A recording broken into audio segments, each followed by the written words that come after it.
जय जिनेंद्र, नमस्कार। आपका दोस्त कवि शरद अजमेरा वकील आज मैं आपके लिए लेकर आया हूँ एक नई कहानी। कृपया वीडियो को लाइक, चैनल को सब्सक्राइब जरूर करें। धन्यवाद। आज आपको एक ऐसी कथा के बारे में बताने जा रहा हूँ कि जो सत्य कथा है।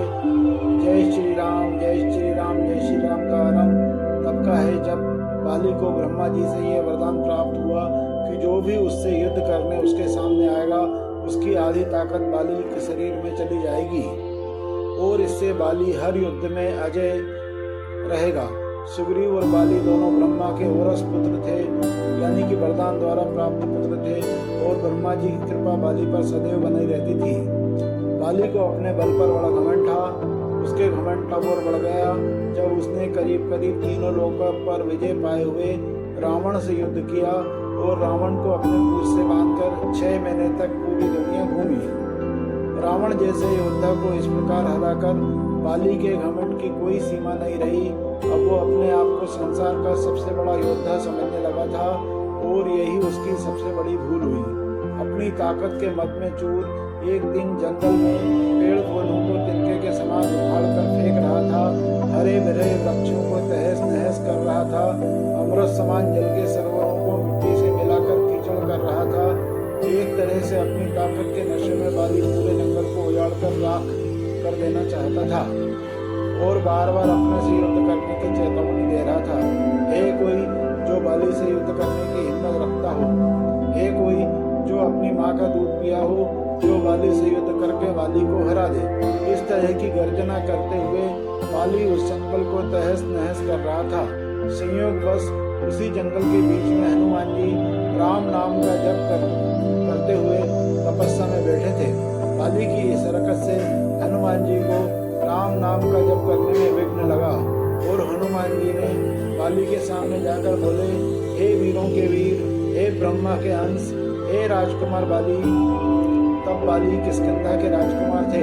क्यों इस शांत जंगल को अपने बल की बलि दे रहे हो?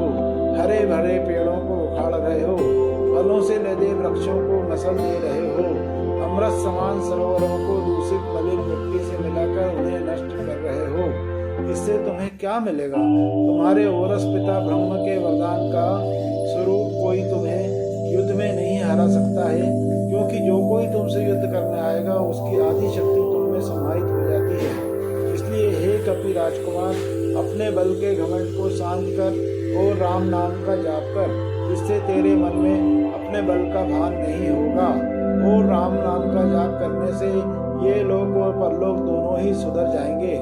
इतना सुनते ही बाली अपने बल के मद में चूर हनुमान जी से बोला, ए तुच्छ वानर, तू हमें शिक्षा दे रहा है? राजकुमार बाली को, जिसने विश्व के सभी योद्धाओं को धूल चटाई है और जिसकी एक हुंकार से बड़ा पर्वत भी खंड खंड हो जाता है। जा तुच्छ वानर, जा और तू ही भक्ति कर अपने राम बाम की। और जिस राम की तू बात कर रहा है वो है कौन? और केवल तू ही जानता है राम के बारे में। मैंने आज तक किसी के मुंह से यह नाम नहीं सुना और तू मुझे राम नाम जपने की शिक्षा दे रहा है। हनुमान जी ने कहा, प्रभु श्री राम तीनों लोगों के स्वामी हैं, उनकी महिमा अपरंपार है। वे तो सागर हैं जिनकी एक बूंद भी जिसे मिले तो वो भव सागर को पार हो जाता है। बाली, इतना ही महान है तेरा राम? तो जा बुला, जरा मैं भी तो देखूं कितना बल है उसकी भुजाओं में। बाली को भगवान राम के विरुद्ध ऐसे कटु वचन हनुमान जी, जो कि क्रोध दिलाने के लिए पर्याप्त थे। हनुमान, ये बल के मद में चूर वाली, तू क्या प्रभु राम को युद्ध में हराएगा? पहले उनके इस तुच्छ सेवक को युद्ध में हरा कर देखा। बाली, तब ठीक है, कल के कल नगर के बीचों बीच तेरा और मेरा युद्ध होगा। हनुमान जी ने बाली की बात मान ली। बाली ने नगर में जाकर घोषणा कर दी कि कल नगर के बीच हनुमान और बाली का युद्ध होगा। अगले दिन तय समय पर जब हनुमान जी बाली से युद्ध करने अपने घर से निकलने वाले थे, तभी उनके सामने ब्रह्मा जी प्रकट हुए।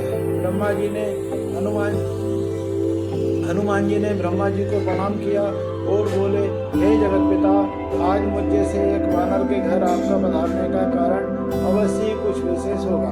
ब्रह्मा जी बोले, हे अंजनी सुत, हे शिवांश, हे पवन पुत्र, हे राम भक्त हनुमान, मेरे पुत्र बाली को उसकी उद्दंडता के लिए क्षमा कर दो और युद्ध के लिए ना जाओ। हनुमान जी ने कहा, हे प्रभु, बाली ने मेरे बारे में कहा होता तो मैं उसे क्षमा कर देता, परंतु उसने मेरे आराध्य श्री राम के बारे में कहा है जिसे मैं सहन नहीं कर सकता और मुझे युद्ध के लिए चुनौती दी है, इसे मुझे स्वीकार करना ही होगा, अन्यथा सारे विश्व में यह बात कही जाएगी कि हनुमान कायर है, जो ललकारने पर युद्ध करने इसलिए नहीं जाता क्योंकि एक बलवान योद्धा उसे ललकार रहा है। तब कुछ सोचकर ब्रह्मा जी ने कहा, ठीक है हनुमान जी, पर आप अपने साथ अपनी समस्त शक्तियों को ना ले जाए, केवल 10वां भाग ही लेकर जावें, बाकी बल जो आप योग के द्वारा अपने आराध्य के चरणों में रख दें, युद्ध से आने के उपरांत फिर से उन्हें ग्रहण कर लें।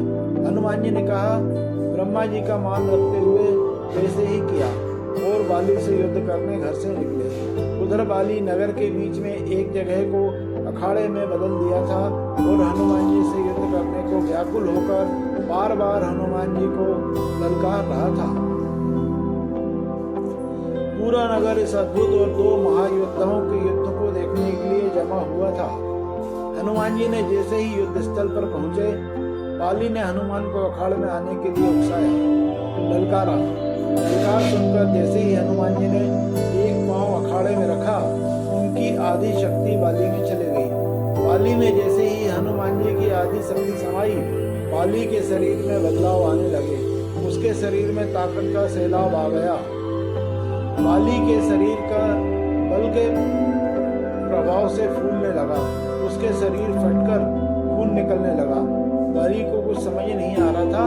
तभी ब्रह्मा जी बाली के पास प्रकट हुए और बाली को कहा, पुत्र, जितना जल्दी हो सके यहाँ से दूर, बहुत दूर चले जाओ।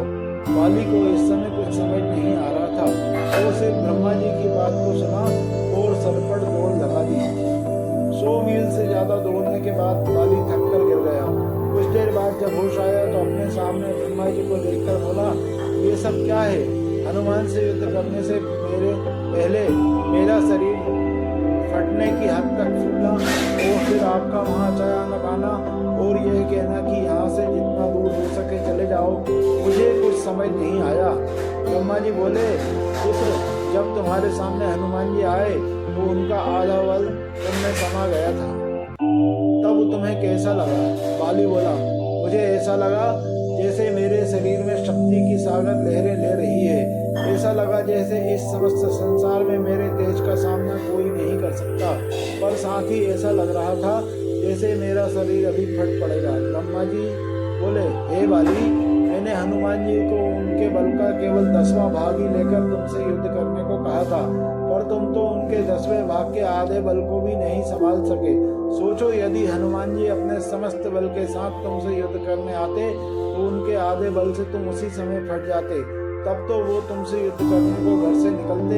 इतना सुनकर बाली पसीना पसीना हो गया और कुछ देर सोचकर बोला, प्रभु, यदि हनुमान जी के पास इतनी शक्तियां हैं तो वे उसका उपयोग कहाँ करेंगे?